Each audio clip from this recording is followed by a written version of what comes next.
Hola, ¿cómo están? Bienvenidos nuevamente a otro podcast de la Sociedad Chilena de Medicina Reproductiva de SOCMER, o SOCMER, como le dice Aníbal Escarela, ¿cierto? Que me corrige a esa forma de decirlo. Hoy día estamos con una invitada muy especial, Luz María Lira. Ella es cofundadora de la Fundación FEN y directora también ejecutiva de la misma fundación. Y hoy día, bienvenida, primero que todo, bienvenida. Gracias. Luz María. Hay mucho de qué hablar. Yo te comentaba, ¿cierto?, que acá como sociedad o lo que estamos buscando desde el punto de vista de comunicaciones es hablarle harto a los ginecólogos, pero también hablarle muy fuerte a los pacientes, ya aquellos pacientes que hoy día necesitan también un acompañamiento, que necesitan también saber más sobre medicina reproductiva, sobre las condiciones o las, ¿cómo decirlo?, lo que tienen, las facilidades que puedan tener, ¿ya? Y las dificultades también con las que se puedan encontrar. Pero te queremos conocer obviamente un poco más. De hecho, todos los podcasts tienen un poco esa lógica de conocer a nuestro entrevistado. Cuéntame, Luz María, ¿cómo partió todo esto? Bueno, lo primero, muchas gracias por la invitación, Pero de nada. muy honrada. Siempre feliz de trabajar con la Sociedad de Medicina Reproductiva. Y bueno, tú me preguntaste cómo partió Fundación FEN, cómo partió mi camino por la infertilidad. ¿Cómo partió todo esto? Bueno, partió porque yo a mis 27 años, luego más o menos de 2 años de estar casada, quise ser mamá y en el fondo como toda mujer esperé un rato, esperé un año por ahí. Igual me costó en el fondo, para esa edad era harto, pero no había nada de información. O sea, hoy día tú dices un año y alguien te va a decir como yo creo que mejor debiera ir al doctor a verte. Pero en esa época no se hablaba del tema, era algo muy poco conocido. Y justo al año, que fue como cuando me empecé recién a preocupar y a decir voy a ir al doctor, me quedé embarazada y tuve mi primera pérdida. Y bueno, y así consecutivamente llegué por lo menos, o sea, tuve 7 en total, hasta el día de hoy, en el fondo 7 pérdidas de distintas semanas, unas más avanzadas, otras menos avanzadas. Y en este camino súper largo, de 10 años de infertilidad, salió algo súper lindo, que es Fundación FEN, de este aprendizaje de haber vivido esto súper sola, con muy poca información, con algo como súper tabú. En esos días, o sea, por lo menos en mis primeros 6 años de infertilidad, no se consideraba que fuera una enfermedad. Y yo creo que no porque hubieran malas intenciones ni nada, el entorno, a las veces hasta los mismos doctores me decían comentarios como no, en verdad eres súper joven, váyanse a la casa, váyanse de vacaciones. Y así, por lo menos en mi caso, yo dejé pasar varios años. Yo me fui a vivir afuera, entonces en este tiempo éramos estudiantes afuera, entonces no era tan fácil costear tratamiento, por lo tanto, así como un diagnóstico más claro o tener más claro lo que me pasaba fue por lo menos 5 o 6 años después de partir este camino. O sea, muy largo. Y fue en México, que fue otro de los países donde viví, porque un doctor me hizo por primera vez la hormona antimureriana, que al final es la que mide la reserva ovárica. Y ahí fue como, no el diagnóstico, porque mi caso es un caso como bien complejo, que tiene como factores masculinos y factores femeninos y otras cosas. Pero como que fue la primera, recién después de 5 o 6 años, tuve la primera luz de qué es lo que estaba mal, porque antes de eso era como, no, yo creo que están demasiado estresados, relájense, son jóvenes.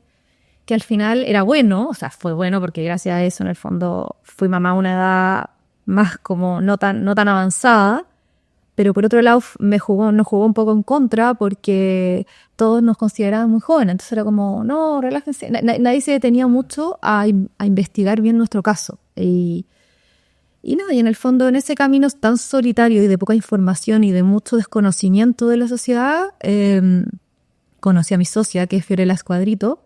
Nos conocimos en Estados Unidos también estudiando y ahí conversando, bueno, ahí empezamos a conversar sobre estos temas y pasaron muchos años, ¿verdad? Pasaron 3 años entre que ella se fue a vivir a otro país, después yo me volví a Chile y en estas conversaciones donde ella partió su camino también con la infertilidad. Dijimos como, oye, en verdad, en Chile no existe absolutamente nada. Ella vivía en Europa, entonces allá estaban mucho más avanzados. Habían comunidades de pacientes, la infertilidad era como algo mucho menos tabú, las mujeres como tenían como mucha más información en internet, en todos lados, así como cosas súper básicas que hoy día quizás las encontramos muy obvias, en ese momento no existían.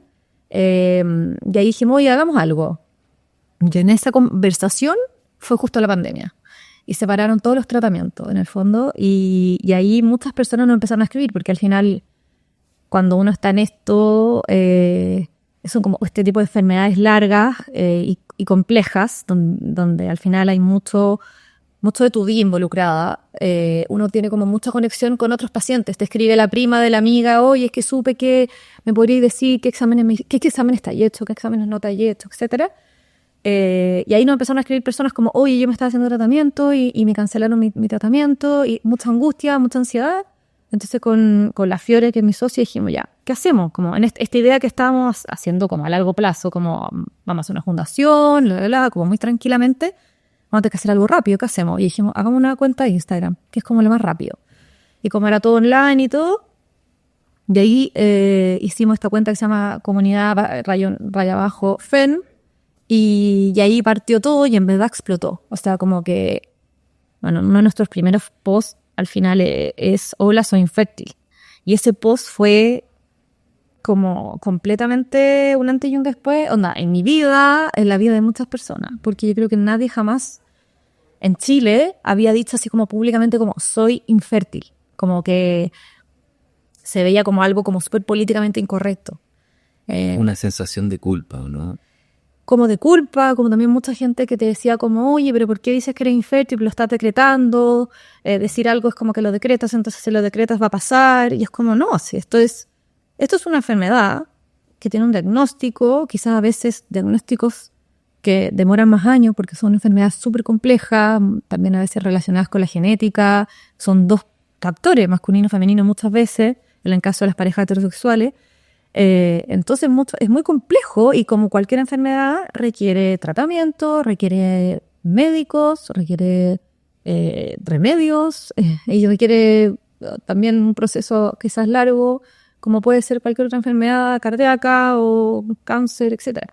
Entonces, al final fue como un punto de inflexión súper importante. Bueno, como era pandemia, tuvimos la suerte de que todos los doctores de medicina reproductiva estaban en su casa, estaban disponibles para hacer lives con nosotros. En ese momento partimos por Zoom, porque no entendíamos tanto los lives, nos daban como nervios, pero tuvimos mucha disposición de parte de todos los doctores de conversar con nosotras, de compartir sus conocimientos, su experiencia.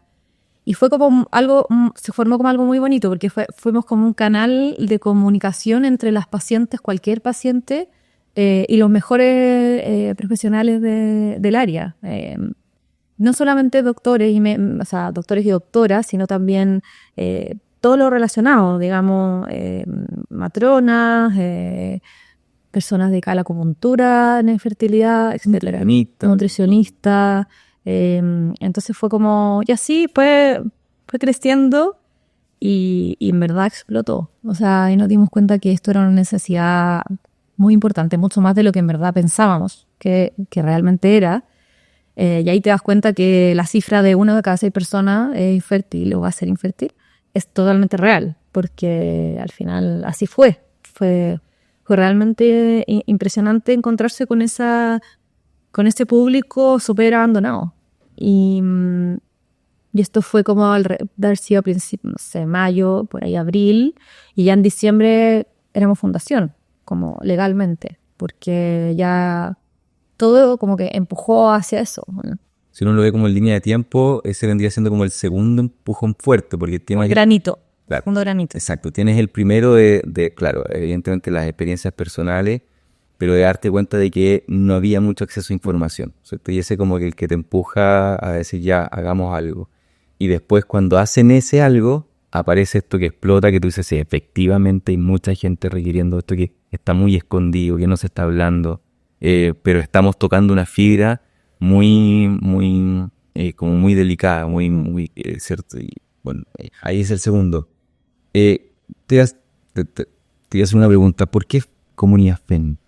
Al final es como un eufemismo, porque fens es una palabra en mapudungún que significa echar semilla, cosechar, todo lo relacionado como con la semilla. Y al final, mi generación, yo soy una generación bastante más hacia atrás, digamos, nos hablaban en el fondo, la educación sexual que nos daban era como la semillita y el hombre se me pone la semillita a la mujer y la riega y listo, 9 meses después hay una guagua. Entonces un poco un eufemismo a esa frase o a esa educación que nos dieron muy sesgada y muy pequeña al final de lo que realmente es la vida reproductiva.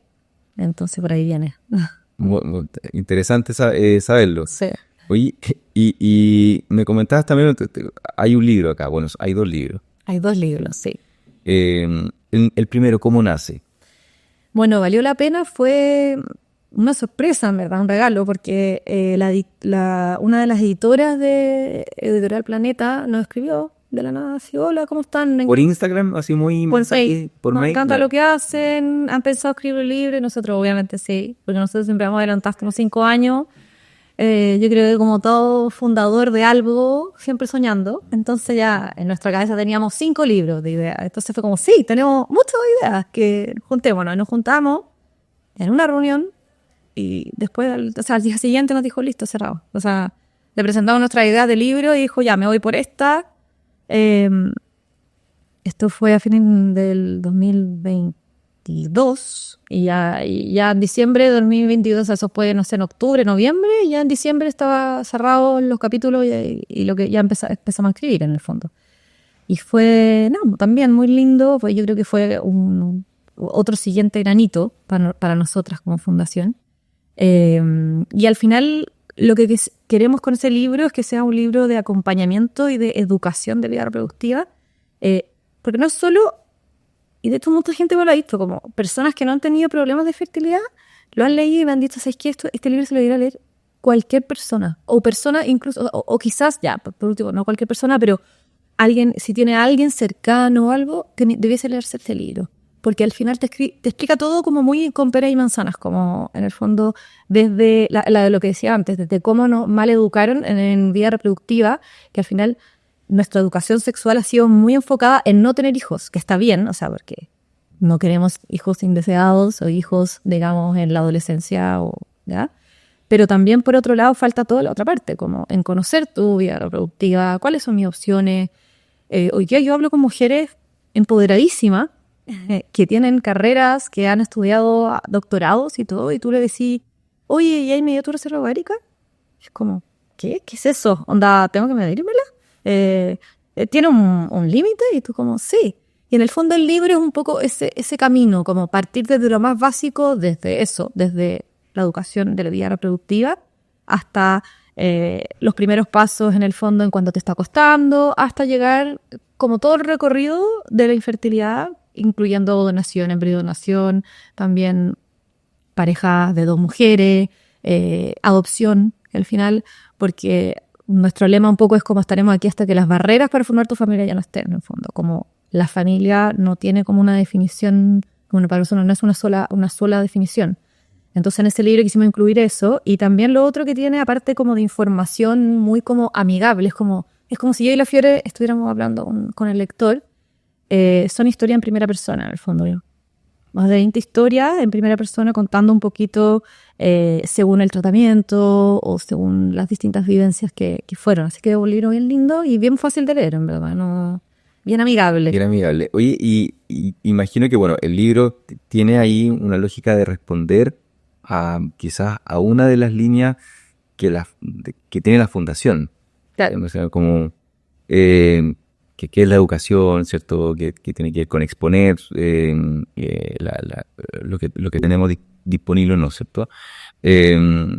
¿Cuál es otra línea de la...? Nosotros tenemos como 3 líneas de acción al final. La primera es educación y awareness, que es como lo que tú decías, como informar a través de distintas plataformas, no solo Instagram, sino también canal de YouTube, libros, que hemos publicado 2, bueno, salir en los medios, etcétera, todo lo que es informar.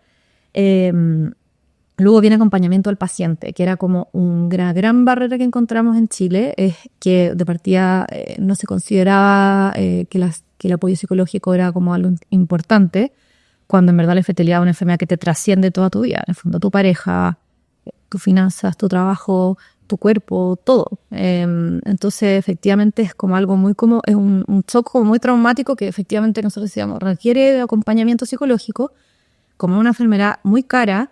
No muchas veces la gente puede pagar esos tratamientos psicológicos, entonces ahí en esa línea de acción tenemos como varias distintas cosas que hacemos. La primera es que tenemos más de 10 grupos de WhatsApp que van por el área, o sea, por la etapa que va cada paciente, en el fondo. Primeros pasos, que es como coito programado, inseminación, etcétera. Después viene FIV, después viene donación, envío de donación, esperma donación, está el grupo de hombre, adopción, o sea, hay muchos. Según la etapa que tú estás, y todos esos tienen monitora, y bueno, yo estoy en todo el grupo, por supuesto, la psicóloga también, la psicóloga que trabaja con nosotros.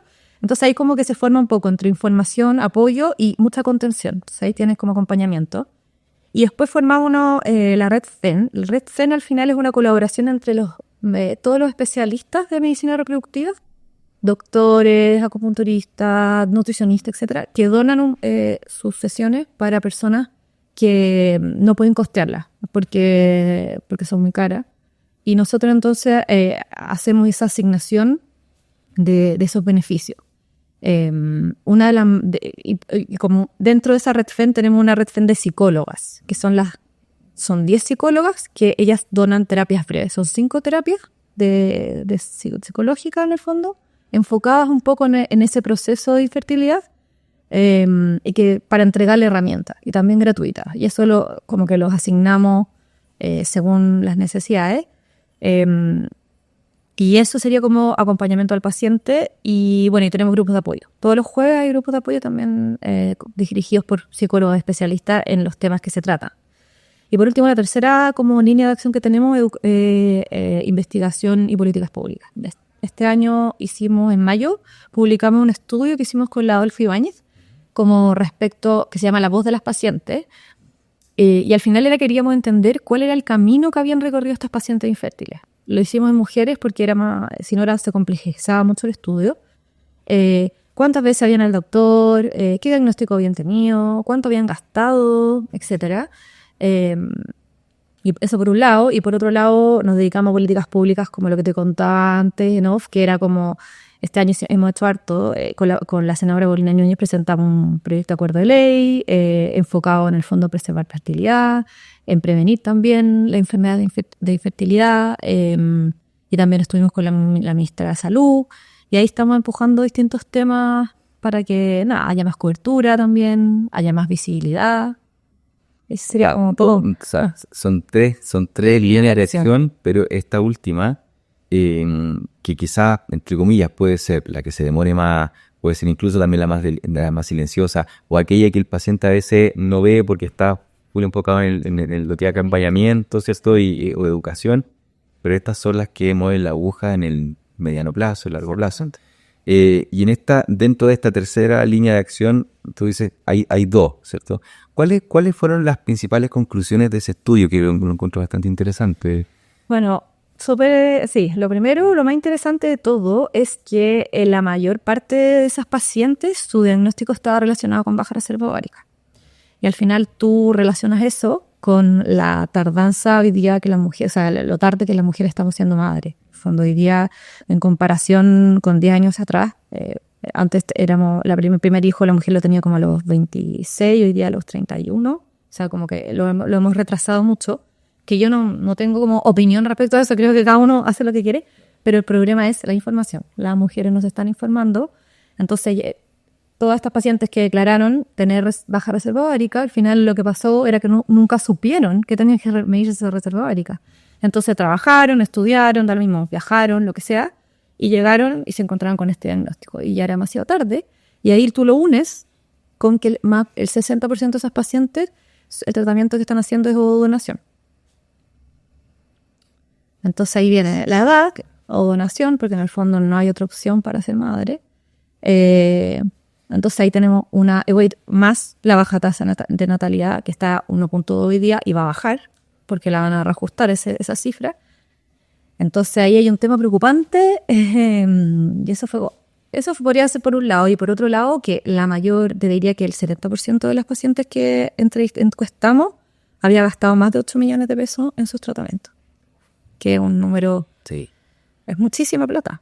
No, y además esto se une con otra cosa, que esos diagnósticos también están relacionados con que el especialista, ¿cierto? En este caso el ginecólogo que está detrás, o sea, no tiene, como lo hablábamos antes, ¿cierto? Como internalizado, que hoy día pedir este examen es relevante, o sea, es clave. Independiente que la mujer en ese minuto no esté pensando en ser mamá, independiente que sean sus primeras consultas de ginecología con, no sé, de adolescente,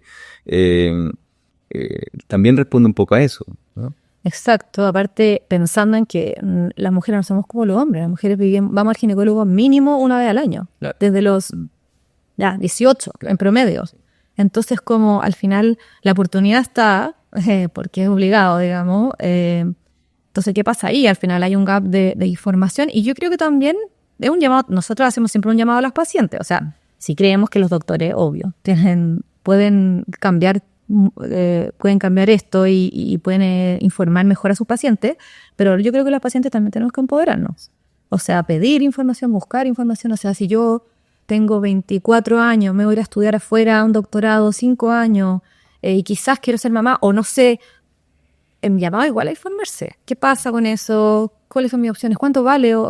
Y al final, esto lo digo porque al final yo no supe eso y me hubiera gustado saberlo en el fondo. Entonces, todo puede cambiar mucho si hubieses tenido esa información, porque por mucho que esa mujer de 24 años no congele, no preserve fertilidad, no congele óvulo, igual por lo menos la decisión que tomó la tomó informada. Ya a los 30, cuando vuelva, va a decir, ¿sabes qué? Fue una decisión que tomé en el momento, la tomé como bien, pero igual esa como frustración de decir como, ¿por qué esto nadie me lo dijo?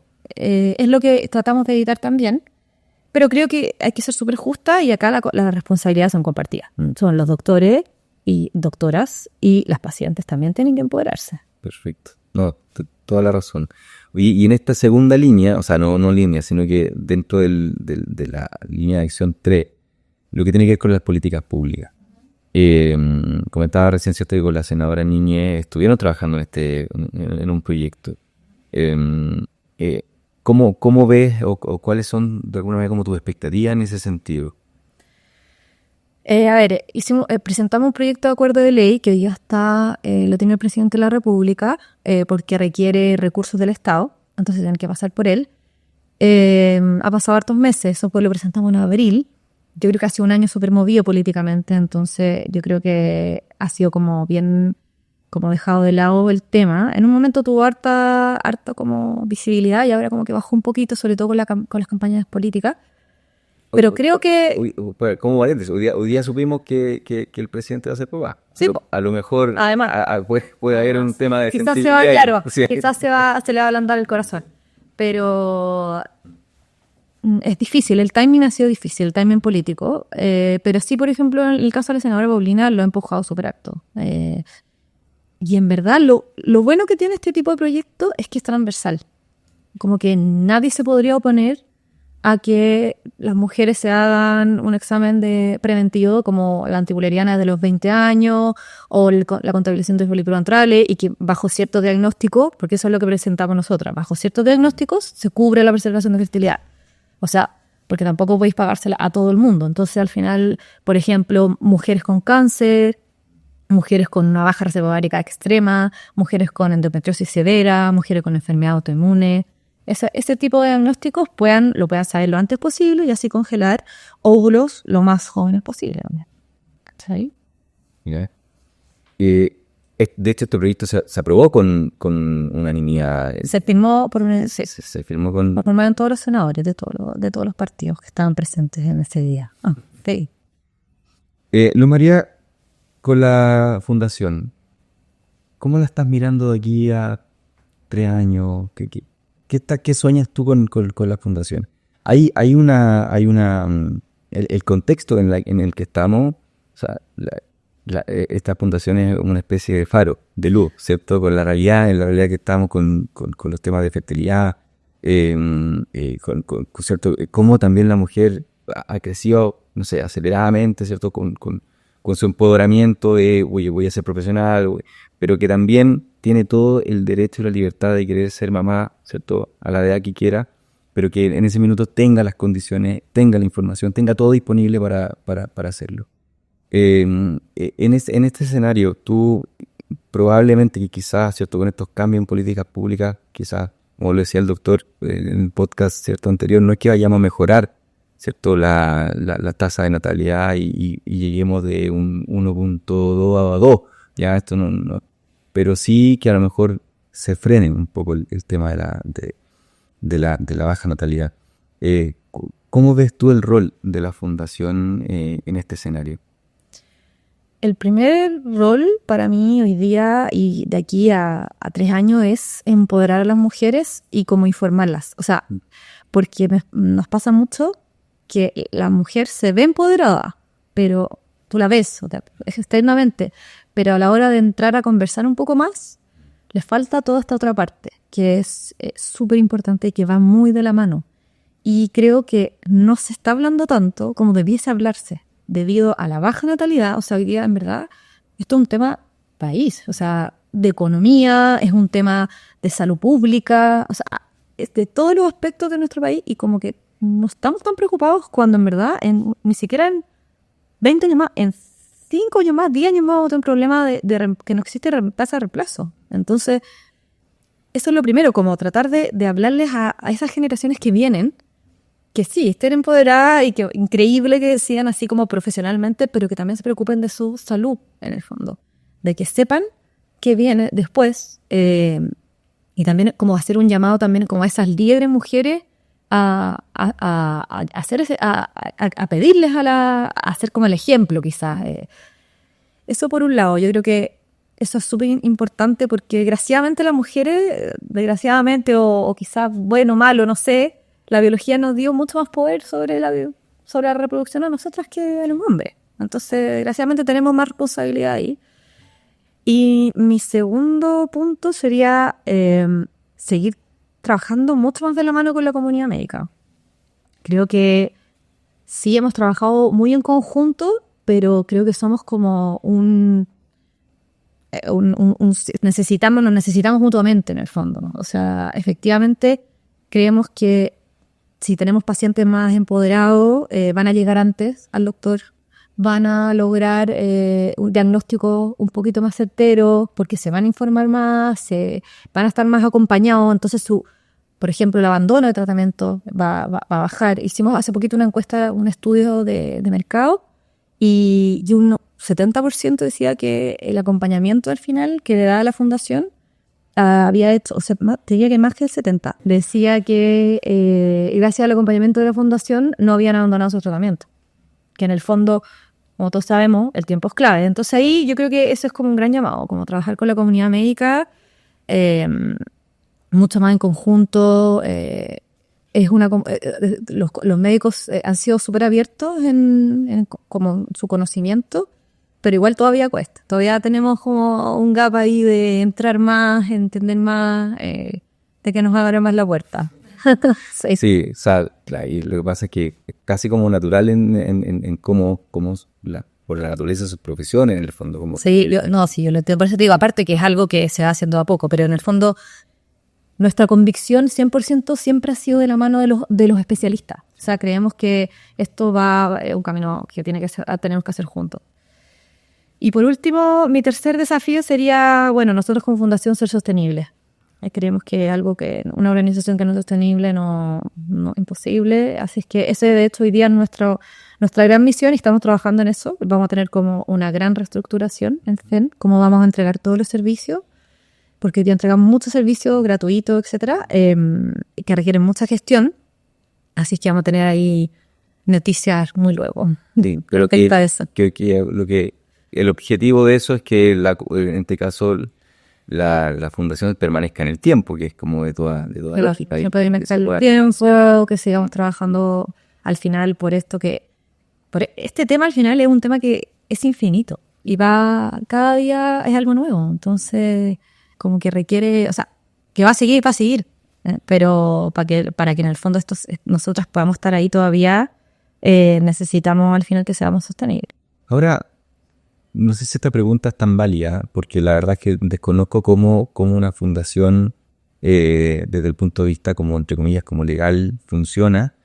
Si es, por ejemplo, propia de un país, porque a lo que voy con esto es que no sé si ustedes miran también hacia afuera, si miran Perú, miran Argentina, miran... Es un gran desafío. Lo que pasa es que como no lo dije, porque como estamos en reestructuración, no me lanzaría todavía a Latinoamérica, pero sí. O sea, en nuestro chat hoy día tenemos personas de Colombia, de Perú, de Bolivia, de Argentina también. A pesar de que Argentina también tiene harto apoyo, ya han avanzado harto.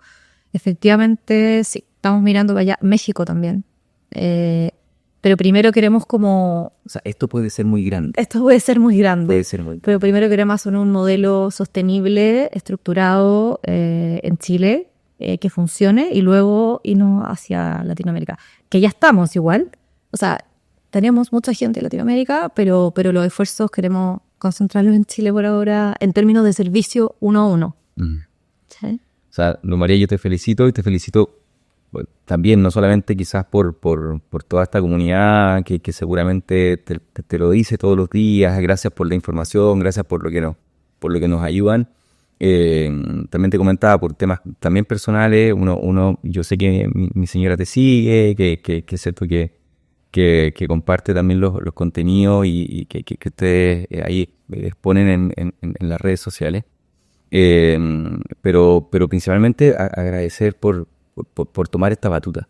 Ya, me imagino, ¿cierto?, lo difícil que es el camino. Si no uno dice, oye, no, si creé una fundación. Y la verdad es que yo creo que la misma gente que te va preguntando y que te va empujando también a decir, bueno, hay que dar respuesta en esto, hay que dar respuesta en esto otro, tenemos que sacar información de acá, gestionar y coordinar todo eso debe ser un trabajo, yo digo, de 24/7. O sea, aquí no hay probablemente un descanso como la mayoría, ¿cierto? Oye, llegó el horario y dejé el teléfono ahí, no, nos vemos, ¿cierto? O me voy de vacaciones y no me llevo ni el computador. No, yo creo que esto ha sido una rueda, pero yo creo que, como te decía, yo te escucho hablar y me genera esa sensación de que estoy frente a algo que va a crecer y que va a seguir creciendo y va probablemente permear las fronteras que tenemos en Chile. Así que, de verdad, gracias por esta conversación.